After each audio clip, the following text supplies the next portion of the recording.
bahwa Nabi Muhammad adalah utusan Allah. Pertanyaannya, apakah dua kalimat syahadat cukup hanya sekedar diucapkan atau memerlukan pembuktian? Perlu bukti. Sederhananya gini contohnya, ibu ingat-ingat dulu saat suami ibu belum menjadi suami, ya, terus bilang katanya teh, saya cinta. Apa yang ibu lakukan? Sok atuh dongkap ka bumi, ngobrol sareng orang tua abi. Apa yang ibu tuntut? Dari apa pembuktiannya? Dari cinta, ibu. Dari ucapan cinta. Nah, itu. Dari ucapan cinta. Ibu saja menuntut pembuktian. Ya. Masa sekarang kita sekonyong-konyong asyhadu alla ilaha illallah wa asyhadu anna muhammadan rasulullah, sok salat atuh. Deui cenah gitu. Sok atuh tinggalkan yang haram. Alah hese cenah gitu.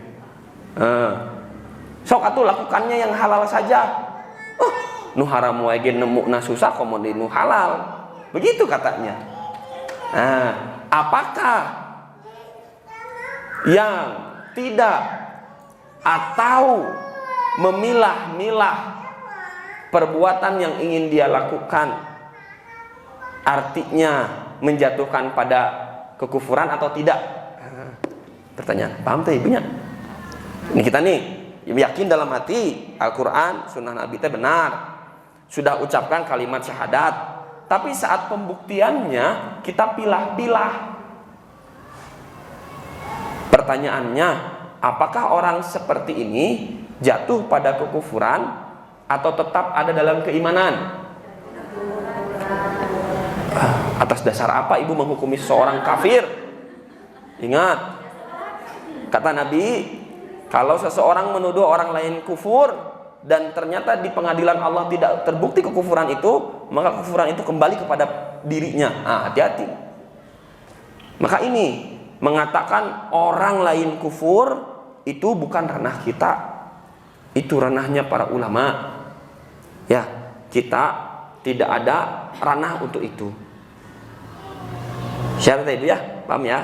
Nah, jadi ketika kita belajar tauhid, ketika kita belajar keimanan, kadang munculnya itu karena tahu ciri-cirinya, akhirnya kita ngejudge, oh iya tah, sebetulnya dia masih kufur.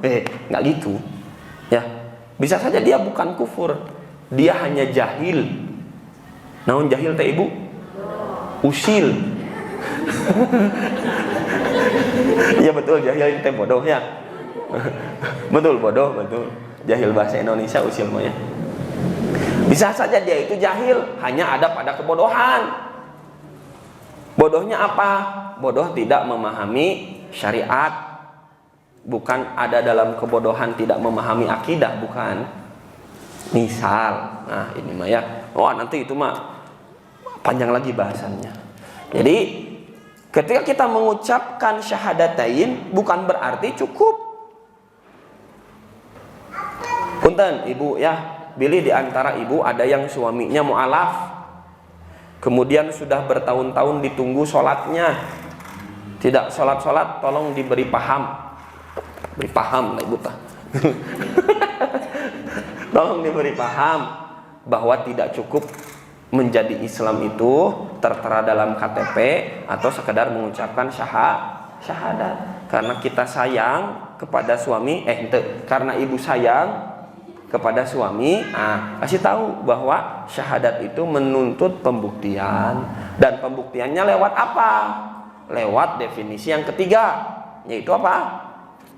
Pengamalan dengan anggota badan. Artinya hati mengamalkannya dengan keyakinan. Nah, muncul kata yakin. Artinya iman itu berkaitan dengan yakin. Yakin yang bagaimana? Yakin bahwa apa yang disampaikan Rasulullah adalah benar. Nah, gitu yakinnya teh ibu. Harus dipanjangkan. Jangan cuman yakin aja gitu. Ya. Hati mengamalkannya dengan keyakinan, dan anggota badan mengamalkannya dengan melaksanakan ibadah.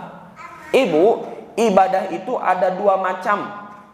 Kalau yang berhubungan dengan Allah, apa itu? Melaksanakan perintahnya dan menjauhi larangannya. Jadi ibadah itu harus dua-duanya dilakukan. Perintah Allah dilakukan, ketika Allah perintahkan untuk menjauhi, kita jauhi. Perintahkan oleh Allah itu untuk tidak dilakukan, maka kita tidak lakukan. Itu bagian dari ibadah. Nah, kaum salaf rahimahumullah ya, memasukkan amalan dalam kategori iman. Karenanya iman dapat bertambah dan berkurang sesuai bertambah dan berkurangnya amalan.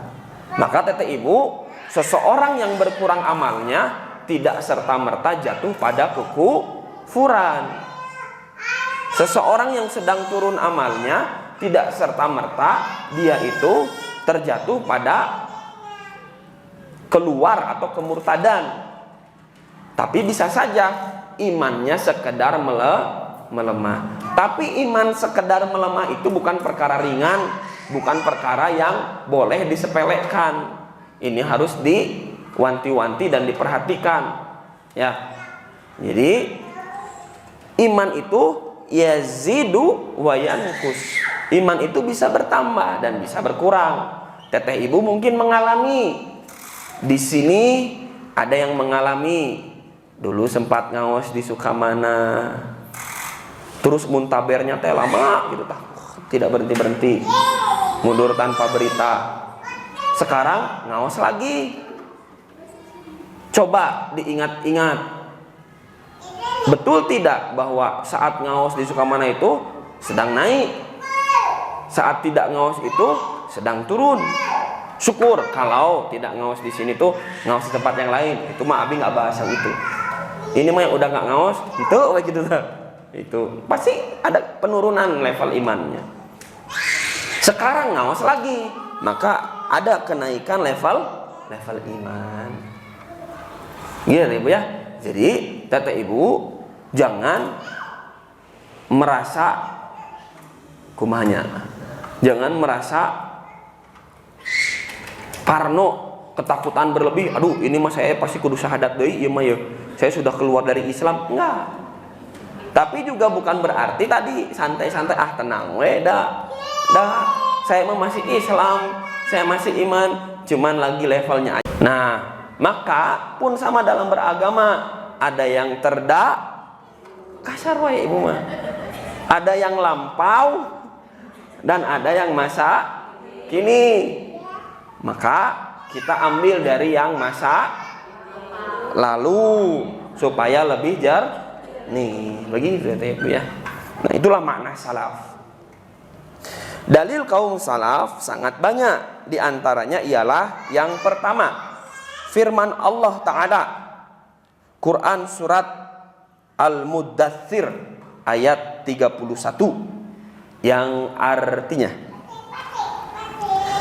dan tiada kami jadikan penjaga neraka itu melainkan dari malaikat, dan tidaklah kami menjadikan bilangan mereka itu melainkan untuk jadi cobaan bagi orang-orang kafir, supaya orang-orang yang diberi Alkitab menjadi yakin, dan supaya orang yang beriman bertambah imannya, dan supaya orang-orang yang diberi Alkitab dan orang-orang mukmin itu tidak ragu-ragu, dan supaya orang-orang yang di dalam hatinya ada penyakit dan orang-orang kafir mengatakan apakah yang dikehendaki Allah dengan bilangan ini sebagai suatu perumpamaan.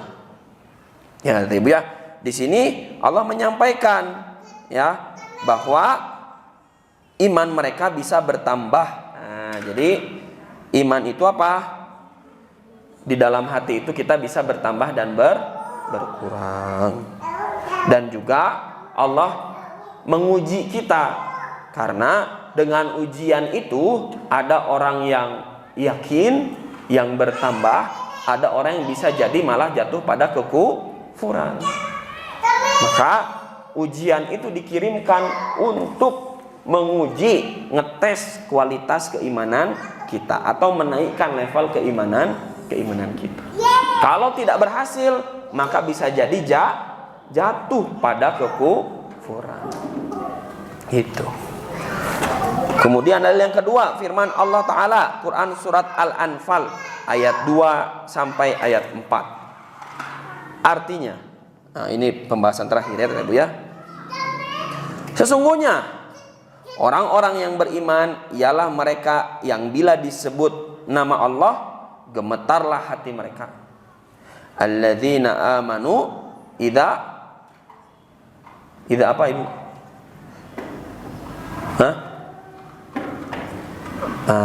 Zadathum imanan. Ayatnya yang kayak gitu Ibu. Ada yang bisa mengingatkan saya?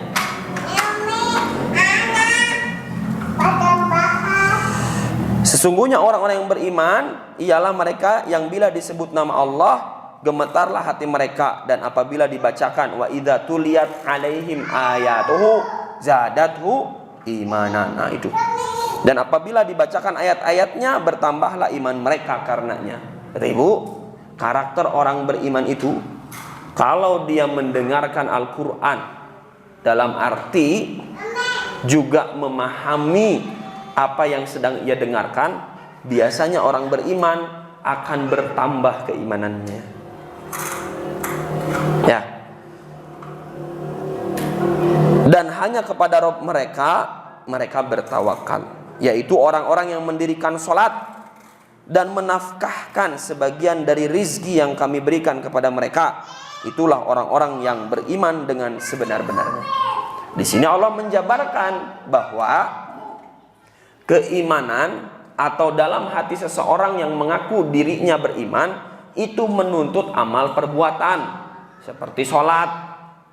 Kalau dia mendengar Al-Quran, hatinya bertambah. Nah, jadi iman itu ada di dalam hati, dibuktikan dengan amal perbuatan, bahkan dia ikut bersedekah. Itu ya Ibu ya. Jadi 3 makna iman itu diyakini dengan dibenarkan dengan hati, diakui dengan lisan, diamalkan dengan perbuatan, itu berlandaskan pada dalil, bukan definisi karangan semata, bukan 2 mata ya, bukan definisi karangan, tapi berlandaskan pada dalil. Dalilnya ada di tadi Quran surat Al-Anfal ayat 2 sampai 4. Kata Allah, itulah orang yang benar-benar orang yang beriman dengan sebenar-benarnya. Nah, nu iman teh nu jiga kieu. Artinya apa? Yang tadi di ayat sebelumnya di Al-Mudaththir ayat 31, bisa bertambah, bisa berkurang, ya. Kemudian bergetar hatinya disebut nama Allah. Kemudian apalagi kalau teteh ibu ya, itu masuk ke Masjid Nabawi, masuk ke Masjidil Haram, bergetar hati itu, ya, bergetar teh ibu. Mah ya menjelaskannya, ya kesanalah biar tidak perlu dijelaskan teh ibu ya. Kemudian kalau dibacakan Al-Quran, teteh ibu pasti ada satu masa keimanan kita itu begitu indah teh ibu. Keimanan kita begitu indah sampai-sampai kita itu mendengar ayat Al-Quran itu selalu, meskipun ayat itu pernah kita dengar, kita tuh selalu merasa takjub. Meskipun ayat itu baru pertama kali kita dengar, itu kita langsung kagum luar biasa. Nah, sudah belum merasakan itu? Cobalah rasakanlah. Kalau sampai sekarang belum pernah merasakan seperti itu, lempeng-lempeng aja gitu ya baca Quran teh. Nah ini harus diperbaiki kondisi hatinya. Itu wah nikmat luar biasa tuh. Kalau teteh ibu bisa memahami apa yang teteh ibu sedang baca, kemudian sampai meneteskan air mata, bahkan pada ayat-ayat yang bukan sekedar ancaman neraka saja, tapi ketika menyimak kisah perjalanan hidup Nabi di ayat-ayat Al-Quran, oh itu tuh menyayat hati itu. Kenapa ada orang yang mengusir, memusuhi Nabi? Ya, secara manusiawi pasti akan takut kepada mereka. Tapi Allah tegur, Allah ingatkan Nabi, atakhsyawnahum? Apakah kalian takut apakah kamu takut kepada mereka? Allahu ahaqqu an takhsyaw in kuntum mu'minin. Ya, kalau nggak salah ayatnya begitu. Bahkan Allah lebih berhak untuk kamu takuti kalau kamu memang sebenar-benarnya beriman. Nah, jadi ya Ibu, kalau kita belum merasakan indahnya iman, manisnya iman yang luar biasa, maka cobalah ngahuleng Ibu.